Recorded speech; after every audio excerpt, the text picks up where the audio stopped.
Hey guys, welcome back once again. Imagine this. You're on a normal flight, heading somewhere with your friends. Everything seems fine until the plane crashes, but somehow everyone survives. Sounds like a miracle, right? But then something strange starts to happen. One by one, your friends begin to die in mysterious ways. No one knows how. No one knows why. Sounds like something worth thinking about, doesn't it? Today we bring you a story that starts with a small passenger plane flying towards London. Everything seems normal at first, but then the pilot receives a warning. There's a dangerous storm ahead on their current route. To avoid it, they'll have to take a different path. At first, the pilot refuses. That alternate route is known to be risky, and no pilot wants to fly through it. But soon he realizes he doesn't have a choice. The storm is too big and too close. He changes the course. The passengers in the back get upset when they hear it'll take an extra hour to reach London, but they try to stay calm. Some of them just lean back and close their eyes, trying to relax. Maybe this flight is reminding them of something dark from the past, something they don't want to remember unless they have to. Suddenly, a loud beep breaks the silence. The plane's GPS has stopped working, and then things get worse. The pilot is told there's a leak in the fuel tank. Now he has to keep the plane steady with hardly any fuel left. Moments later, the engine completely shuts down. The plane starts to fall, fast. It drops through the sky like a stone. The pilot looks at the controls, but he knows it's over. There's nothing more he can do. Realizing this could be the end, he takes out his phone. With shaking hands, he records a video for his family. He thanks his wife and his children for always being there for him. He says he tried his best, that he fought to save the plane, to save the people on board, but he failed. Not long after, the plane crashed deep in the heart of the Amazon rainforest. The wreck was total. Torn metal, burning wires, trees split in half, but somehow, incredibly, everyone survived, except one. At the back of the plane, an air hostess who hadn't fastened her seatbelt was thrown violently during the crash. Her body was badly injured, bones broken in many places. One of the passengers, who happened to be a doctor, checked her condition and shook his head quietly. She wouldn't make it. Her time was running out. Fear spread quickly among the remaining 9 survivors.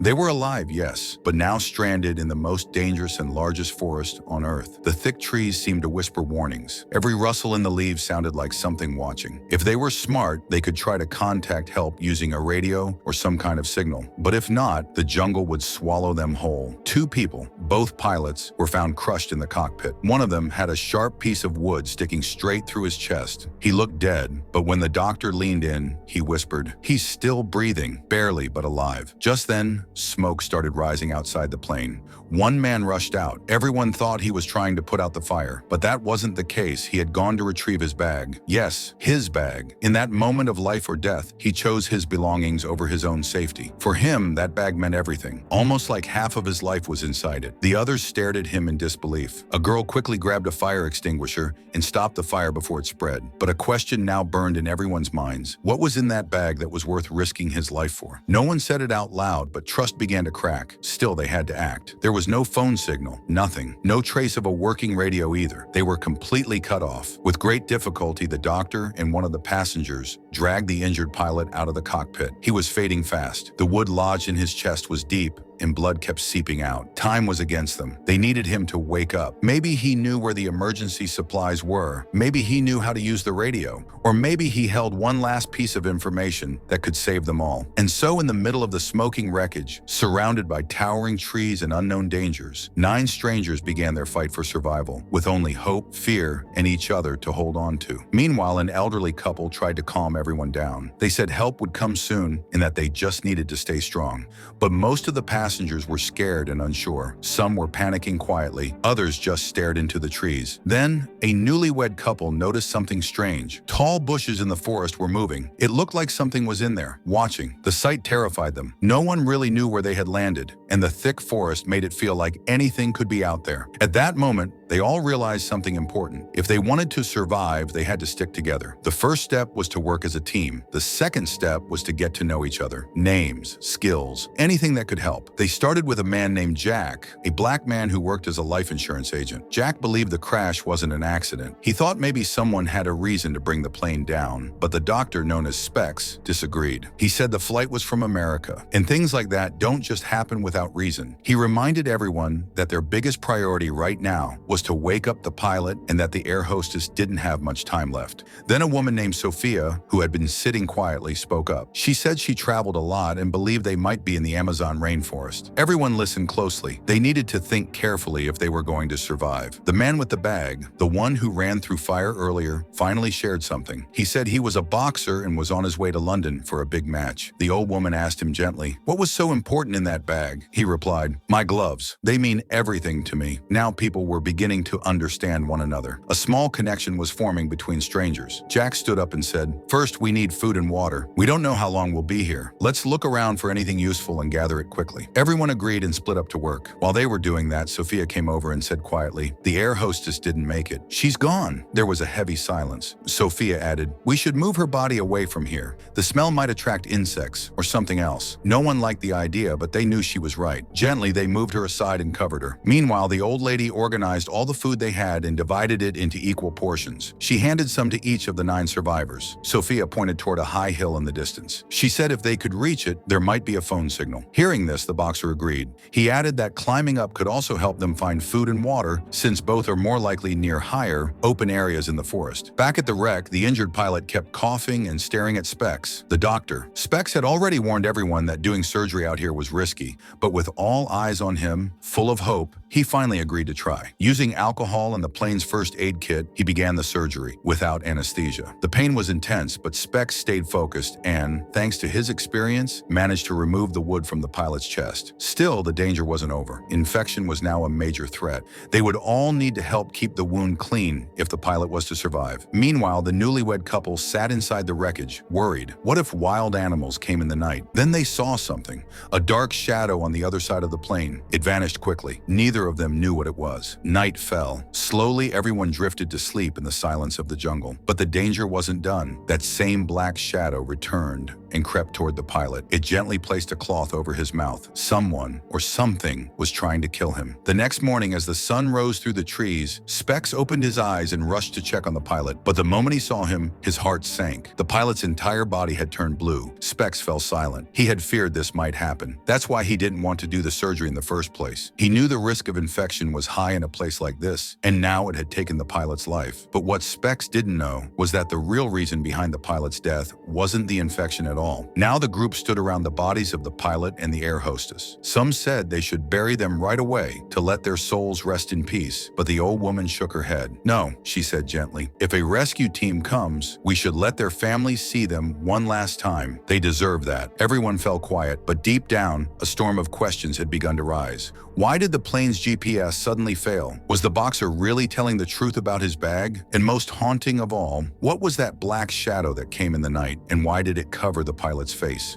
With these unanswered questions hanging heavy in the air, the first episode ends. Welcome to episode 2. Fear now hangs heavy in the air. The pilot is dead, and the group is shaken. Another life lost, and no clear answers. Jack, trying to stay practical, says, "We should take the body away and bury it. It's not right to keep it so close." Specs quietly agrees, though the guilt still weighs him down. As they begin to move the pilot's body, something drops from his jacket, his phone. Stephen, one of the newlyweds, quickly picks it up. His wife tries to stop him, but he responds coldly, "If we survive, maybe this can be a memory, a keepsake." But his eyes give something away. He's not interested in memories. He has other plans. Just before burying the body, Specs pauses. "Wait," he says, "maybe we should hold on a little longer. Someone might still come looking for us." But he's also blaming himself. The guilt is eating him alive. "I shouldn't have done the surgery," he mutters. Jack puts a hand on his shoulder. "What's done is done. You tried your best." Specs nods slowly. "Thank you," he says. "I've lost everything. My job, my family. This will break me." He breaks down in tears. Jack stays silent, giving him a moment. Later, once they're gone, Stephen returns to where the body was. With cold determination, he bites the pilot's finger. He needs the fingerprint to unlock the phone. The screen lights up, but there's nothing valuable inside until he finds a strange app locked behind a code. Just as he starts exploring it, he notices something or someone watching him from the trees. He looks up, but it's gone in a blink. He shrugs it off, but something was definitely there. Back near the plane, Lisa, the elderly woman, tells her husband Henry in a whisper, "I don't think the pilot died from surgery. I saw a man in the hospital once who died from suffocation. The signs were the same." Henry's face tightens. Then who did it? But before they can say more, they sense something. Someone is listening. They go silent. As the day wore on, Sophia walked over to Annie to check on her.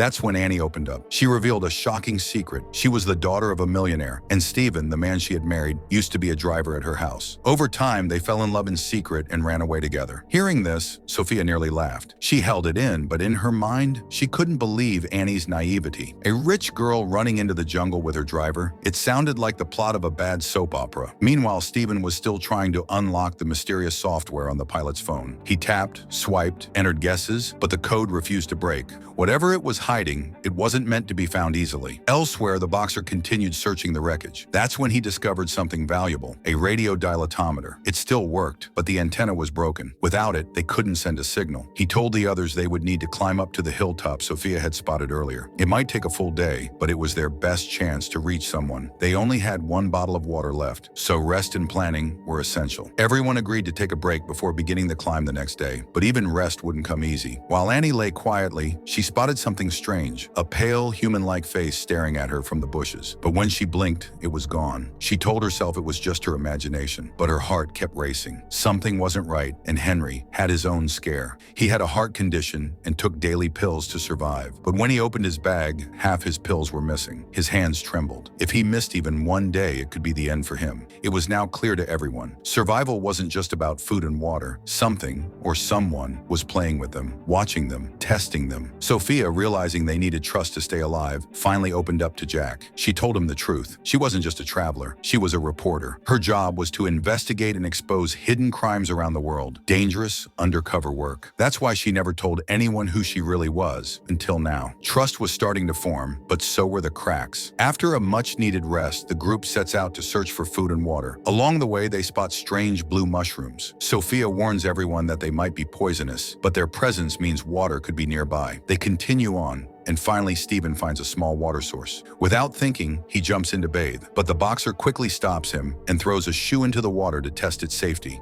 The shoe vanishes instantly, sinking fast. Everyone is stunned. Sophia speaks up, warning that piranhas could be in the water. Dangerous fish still found in the Amazon. Just then, a gunshot echoes through the forest. It's Henry. He had brought a gun with him, though no one knows how it got past airport security. Turns out he's a skilled hunter. With one shot, he kills a monkey, and for the first time, the group has meat to eat. Sophia boils the water to make it safe for drinking. Annie struggles to eat the food, but Henry finishes her portion for her. Later, Jack finally asks the boxer what's in his bag that he guards so closely. The boxer quietly reveals a mask. "This gave me my identity," he says. "It's everything to me." That night, the group sleeps, unaware that danger is still near. A shadowy figure appears in the dark, picks up a phone, and makes a mysterious call. Suddenly, Henry falls ill. The group rushes to him, but it's too late. He suffers a stroke and dies.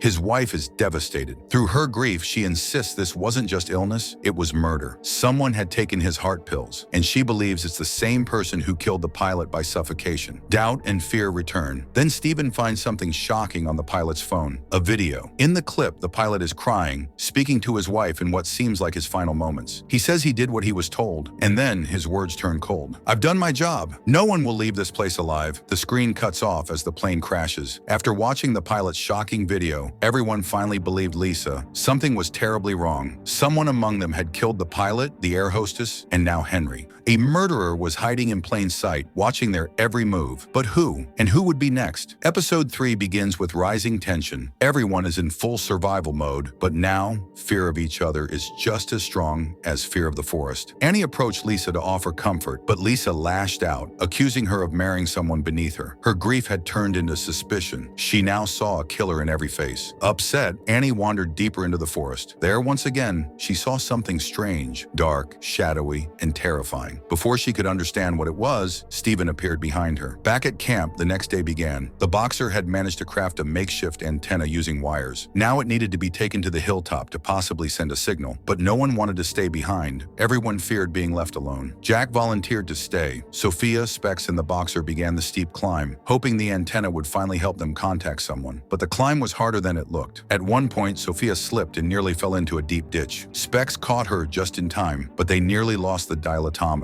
After a tense struggle, they retrieved it and reached the top. There was still no phone signal, but the device worked. A faint light blinked inside it. Their signal had gone out. Someone might find them. As darkness approached, they left the device on the peak and began their descent. Meanwhile, tensions flared at camp. Lisa and Jack argued, but Jack calmed her down. "This isn't the time for blame," he said. "We need each other." Lisa nodded. She was still grieving, but she knew he was right. Stephen, however, was still obsessing. He questioned Annie again about what she told Lisa. Annie stayed silent until she remembered something odd. Years ago, Stephen told her he was writing a book, but she'd never seen him write a single word. When she said that out loud, Stephen froze. Then in a burst of anger, he accused her. "You trusted that woman more than me? Do you think I'm lying to you?" Suddenly, Annie clutched her head in pain. A severe headache hit her out of nowhere. Stephen rushed into the cabin to get her medicine. That's when we realize Annie is sick. She's been hiding it all this time. While Stephen searched inside, Annie noticed his wallet lying open. Curious, she peeked inside and froze. Multiple business cards, different names, all belonging to Stephen. Lisa's warning came rushing back. The man Annie married, the one she ran away with, might not be who he says he is. Now the truth was staring her in the face, and the man beside her felt like a stranger. Stephen returned, but something had changed. His behavior turned rough, loud, aggressive, even threatening. He grabbed a drink and went back inside, acting like someone completely different. Annie sat quietly on the side, shaken. Then she saw it again, that same dark figure, a man in a black hoodie, still, silent, and watching her from the edge of the forest. He looked like a killer straight out of a nightmare. But who was he? Why was he here? Had he been waiting for them to crash? Was this all a coincidence or part of something bigger? Stephen came back just in time, and Annie, trembling, told him, "Someone's been following me ever since the crash. I've seen him more than once." But Stephen laughed it off. "You're imagining things. That was it." Annie, furious, threw the business cards at his face. "I know who you are," she said. Meanwhile, the group returned from the mountain and brought good news. The dilatometer was working. Everyone felt a surge of hope, but night had already fallen. After dinner, the group settled down to rest. The boxer, unable to sleep, watched old videos on his phone, clips of his past fights wearing the same mask he treasured. In those moments, it was clear. When he wore the mask, he became someone else, stronger, fearless. Suddenly, his phone battery died. As he turned to plug it in, he froze. Someone was standing behind him, wearing his mask.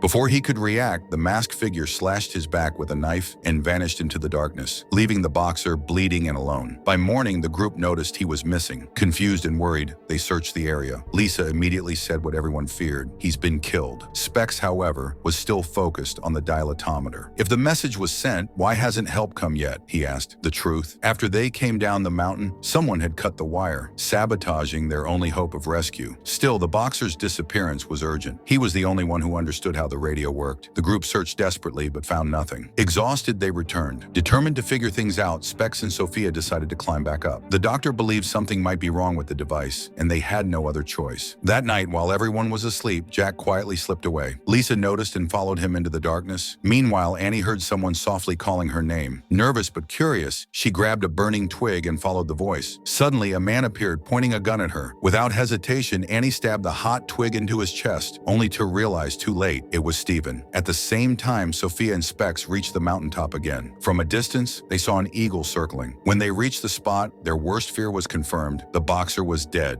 His body was covered in knife wounds, and the eagle was picking at it. They rushed back to tell the group. When they learned Annie had attacked Stephen, questions exploded. But Stephen defended her, revealing that Annie suffered childhood trauma after losing someone in a terrorist attack. She often sees enemies where there are none. Still, doubt grew. Could Annie's delusions have caused the deaths, or was she being framed? Sophia didn't believe Annie was the killer. Then the doctor asked, if not her, then who? Sophia replied with one chilling word: boom. The episode could have ended there, but in one final shot, we see something disturbing. A rat inside the wrecked plane gnaws at a torn packet, white powder spilling out. Was the crash a cover-up for a smuggling operation? Was someone killing the survivors to protect the shipment? And is the real killer still watching? We'll uncover more in the next episode. If you enjoyed this story, don't forget to comment your thoughts below. Thanks for watching. See you in the next video. Peace out.